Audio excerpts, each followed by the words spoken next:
A few weeks ago, legendary filmmaker Spike Lee made his first visit to Ghana. Now, as you know, many national conversations start with a social media conversation. And the social media conversation that started after Spike Lee's visit was that he had spent some time in the country and left without a single creative attempting to contact him for any kind of conversation. You can imagine people had opinions on that. But long after the conversation died down on social media, certain people, stakeholders in the creative industry, thought this should not happen again. It's important to put together a system, a process, so that no creative would come to our country and leave without us at least having a conversation that can in some way further our own creative sector. Today I'm here to meet those who came together and put together a plan. So it's my privilege to spend some time with the inside men and women who decided to do the right thing after Spike Lee left. It's a pleasure to introduce you to Mr. William Manful. Now he is the Director of the Americas at the Ministry of Foreign Affairs. Hello, William. Hello, Koyo. Also with us is Boachua Glover. She's a published author and an organizational psychologist. A pleasure to speak to you, Boachua. Good to be here. Now, our host is Mr. Akwesi Ewa Abebio. He is the Director of Diaspora Affairs here at the Office of the President. Thank you so much for having us. Koyo, you're welcome. Just as well, all the panelists. Indeed. All right, so let's start with the detail. Once Mr. Lee had left and the conversation had died down, William, you thought something needs to be done, right? Yeah, certainly. First of all, I would like to thank you, Kojo, for granting us this interview, which enables us to shed light on what I believe is an important exercise. Basically, after the departure of Mr. Spike Lee and reflecting on his comments, it became apparent that some kind of action needed to be taken to ensure that firstly, it doesn't happen again, and also to even look into the possibility of expanding our scope of collaboration with the U.S. Embassy in Ghana to see if the country that is renowned for filmmaking, that is the United States, if their diplomatic representation here can add to the filmmaking process in Ghana. So I decided that, well, why not convene a meeting that will serve as an interface between key players or key actors or key stakeholders in the Ghana film industry, as well as representatives from the cultural unit of the U.S. Embassy. So on the 10th of May, this meeting eventually took place, and important things were deliberated upon. The outcome, part of the outcome is this interview that we are currently conducting, which allows us to more or less create awareness of what it is that we are trying to do. What is it about the situation with Spike Lee that made you feel that it's important for us to take some action? So for me personally, there was a picture that circulated on social media that showed Spike Lee at the Ghana airport. And I think as soon as I saw that picture, I probably sent out maybe 20 text messages. I was chasing Spike Lee. I texted William, I texted friends at Joy, BBC, I texted people all over because I wanted access to him, to talk to him. I'm a writer, I'm a published author. Maybe there's something he can do with my content. And so when I read the comments he'd made that nobody had tried to reach him, when I feel like I went through so much trying to get access, I followed him to Vice President Kamala Harris's speech at the Independence Square. And I saw a glimpse of him. So I'm like, what? I was chasing you. So I had a chat with William that, what can we do? Obviously, it wasn't just me. I know other people in the industry who wanted to meet with him and, didn't get the opportunity. But instead of dwelling on that, instead of, some people on social media are more like, maybe he said the wrong thing, we didn't do the right thing. I'm more of a action-oriented. So what next? How can we fix this? How can we make sure we can get people more access? And so I spoke to William. He spoke about the stakeholder meeting. I'm like, I'm all for it. If you can make it happen, I'll be there. Let's talk. Let's take this forward.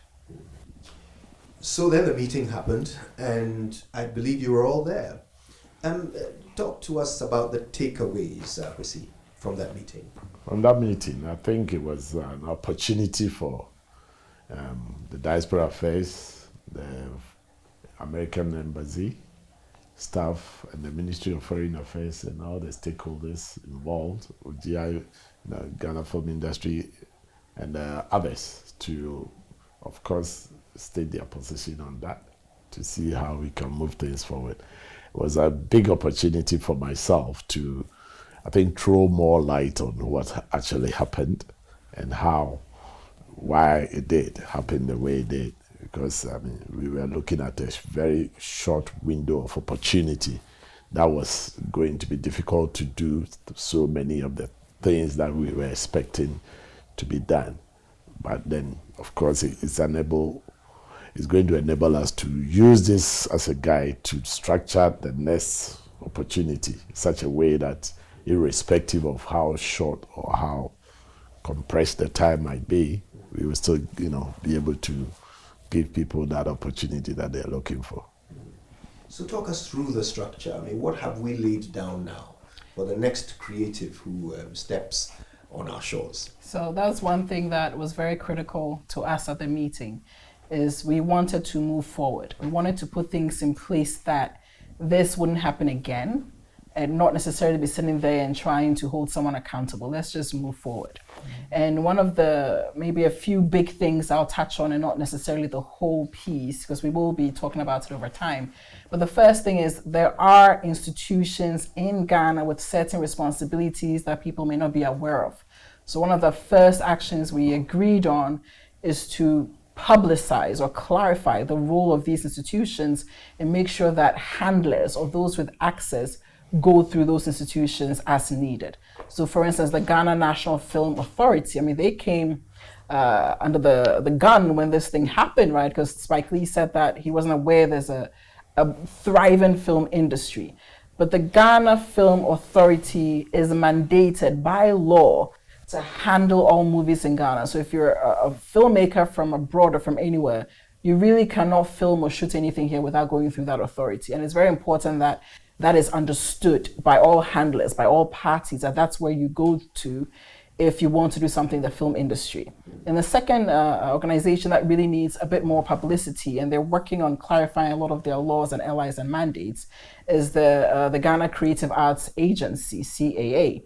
So for them, they are almost like the body that manages and handles all creatives in Ghana. They're supposed to have the registry. They're supposed to know who is who doing what.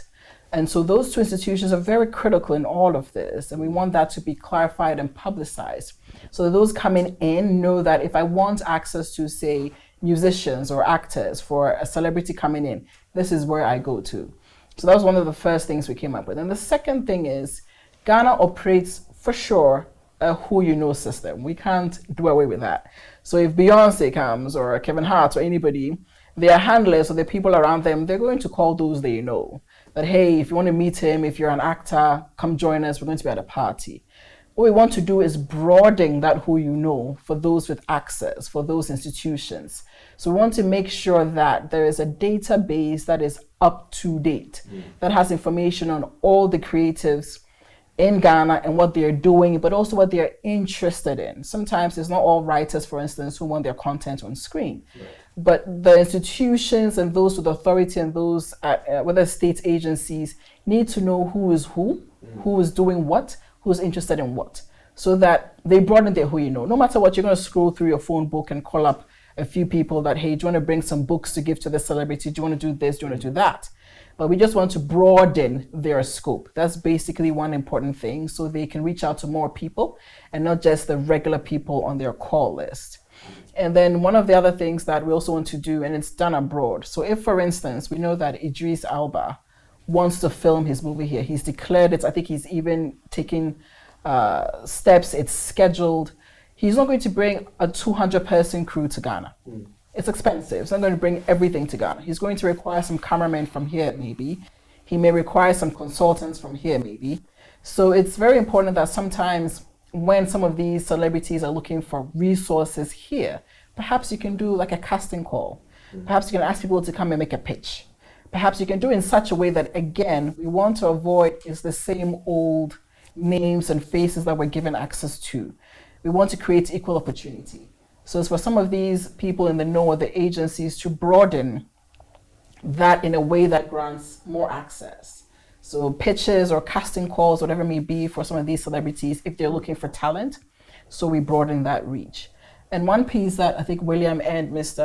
Abebiu spoke about at the meeting was the diplomatic corps, our embassies abroad. They, because of visas, they know who is coming, but we also have arts and cultural attaches at the embassies. So we want to leverage that, the embassies abroad, such that if they're aware of certain celebrities coming and they're aware of why, because we want to also be sensitive that some of these visits are private, they're personal, they're holidays for family. We're not going to chase someone who's coming with their kids to have a relaxing time at Labadi Beach Hotel. But if they're coming with an intent or an interest to do something with our industry, we want to know and want to tap into that for sure. So that's one piece that is also part of our action plan. And the last but not the least is we want to invite Mr. Spike Lee back and see if there's a way that we can re-engage with him in a more formal way. A do-over. I like this. We need a do-over, you know. I actually wanted to add to what she just said. Now, as a foreign service officer and by extension a diplomat, my primary interest is to use cultural diplomacy as a basis for enhancing bilateral ties with a country like the United States, and use that as a pivot for boosting economic diplomacy, which is a key feature of our foreign policy objectives. Because the entertainment industry, as you may know, is a mainstay of the economy of an important state like California. Yeah. California on its own, I think, has the 7th biggest economy in the world. All right, and part of the reason why California is the golden state is because of Hollywood. So it goes without saying that there is a lot of capital generated by the production of movies. And one of our hope is to tap into those dollars to redirect some of the production money to Ghana through cultural diplomacy. And just to add to her request for Spike Lee to come back, I think I can at this stage inform you, Ghanaians and everyone through your house that Spike Lee is coming in the summer. And that's, we are trying to get him to see how he can make room for what, was not done the last time. That's wonderful. That's a great. Listen, let's give some applause to the Diaspora Affairs Office. Let's give them a round of applause for that. That's fantastic. I think that certainly is proactive of you. So he's back. He's going to be back. He's trying to arrange his own visits in summer, possibly July. And we are in touch with the handlers to let him know that, yes, the last time there was an unprecedented demand for his attention, and that obviously is something that we want him to meet. So he's such a listening guy. I'm sure he's going to do that. Yeah, we won't miss him this time. No, certainly not. All right, let's talk about how to practicalize these great ideas.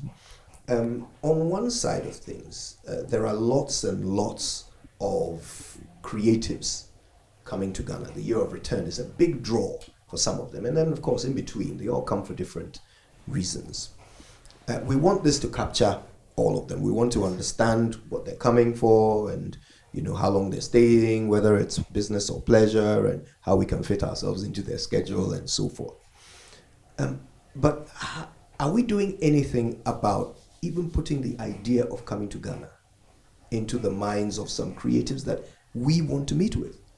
So do we have an idea of what sort of things Ghanaian creatives are doing, who would be great to have, visit Ghana for that purpose? And are we targeting such people? I think, yes, there are plans in the pipeline to target certain people to come and do what we, would know would be very, very receptive here. But very often, the thing about getting involved in some of these things are that when you are not too sure as to the outcome, as to whether it will happen eventually, then you don't want to put out that information. even as I speak to you, there are some plans that have gone very far, trying to use the National Theatre for something for the artists and the people that are involved. No mention of names at this stage until we get to the point where we are sure about those personalities and their intent, and of course, very often the finances that have to be in place for them to, make the trip. So as soon as that is in place, or knowing what we have been through, it will be made public, and we can then get people to tap in as early as possible. And I want to add that I think something we want to distinguish between those that are wanting to meet these celebrities for professional opportunities and purposes versus fan base versus just fangirl, fanboy, or just, both are good and necessary, but it's also important that when these celebrities come in and they have a genuine interest in our industry to do work with our industry, we provide opportunities. So a big thing for us is that opportunity piece. If it's a matter of you just want to meet Spike Lee because he's your idol, get an autograph, that's also nice and good. But a critical piece is for that visit to benefit our industry in some manner, and not maybe just benefit 1 or 2 or 3 or 4, but really benefit the industry. It's one of the primary goals of the forum. So we want to make that clear. It's not just if he's coming back, just sign autographs and be done with it with a fan base that wants to meet him, but also how do we generate, target, like know what Ghanaians are doing, what they're interested in, and put them together with parties that can help them achieve some of those goals. So we need to get organized, in other words. I think so. And I think we must, at this stage, mention that, yes, having been given that feedback after the year of return and then beyond the return at the early stages, we've gone ahead, GIPC, GTA, etc., to organize master classes for some kind of, personnel and other stakeholders. So yes, it's not like nothing or no plan was in place, but there is something that has been rolling out gradually. But I believe, yes, the demands, as we know, is certainly something that we have to respond to. Yeah, I just wanted to indicate that as a ministry, an action plan that we intend to undertake in order to materialize what is existing on paper is to probably activate desks for cultural attaches at some of our key missions abroad, particularly the ones in New York and Washington, so that these attaches can tap into the cultural identity of the host country, thereby access some of these key personalities that you were referring to, and proactively create a liaison, create a liaison between some of these important personalities in the entertainment industry in America and their peers and counterparts in Ghana.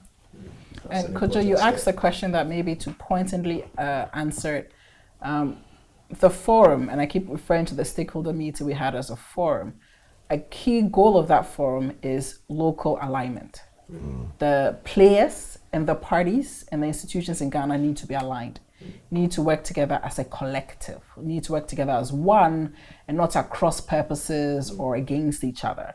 So if Ministry of Foreign Affairs is doing something, Diaspora Affairs needs to be aware, the Ghana Film Authority, there has to be that proactive and intentional collaboration, so that to the extent that information can be shared without it getting out to the public, the forum has representative of all of these institutions. So we need to work together and not, the National Film Authority should not be sort of like, I have to hold on to this to my chest and use it almost like a power play. No, we've come together to work together for the benefit of Ghanaians to capitalize on these opportunities.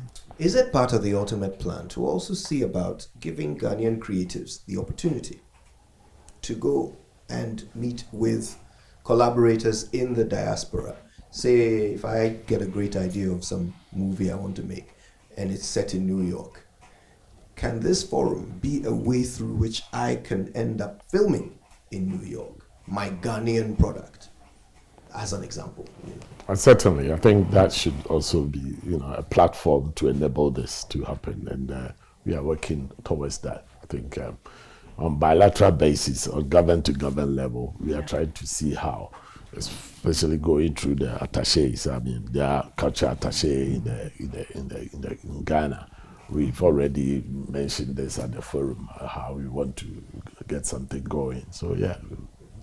Let's keep looking out for a moment. We already have some great products out there. We have some Ghanaian-born, Ghanaian identifying actors and singers and creatives who are already flying our flag quite high. We all get very excited when we see Ghanaian names in the cast of new shows on Netflix and so forth.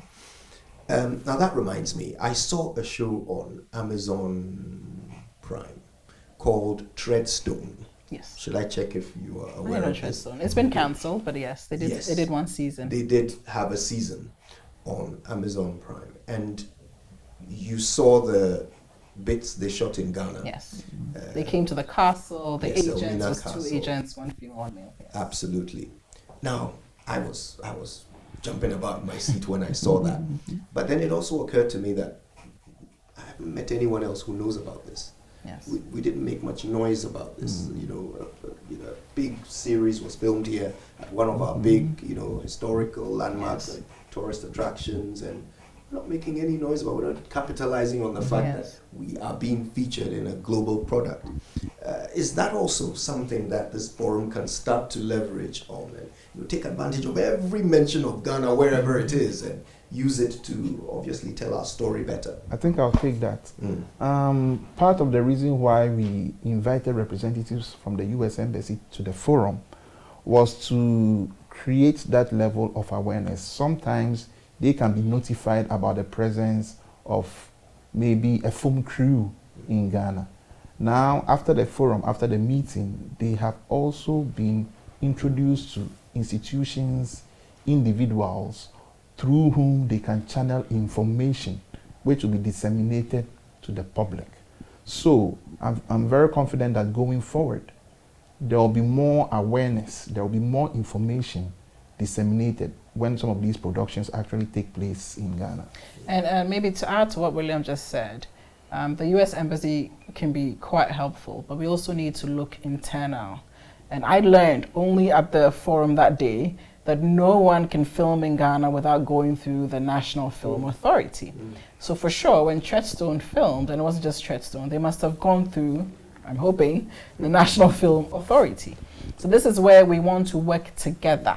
So if people like that are coming into film, and it was a big series with big actors that came down to film, we can perhaps find a way that even if it's just a quick interview for them to talk about their experience, and that interview can be published after it comes out, because sometimes when they film, they want to keep it under wraps until it airs. So we can have an agreement with them that, do you mind sort of saying something about Ghana? And that's something that we had Ministry of Tourism as part of the forum, and it can be a tourist attraction. We find a way to publicize that, do you know key facts? When you're watching Amazon Prime, it lists key facts sometimes. That this was filmed here, you have the actor say something.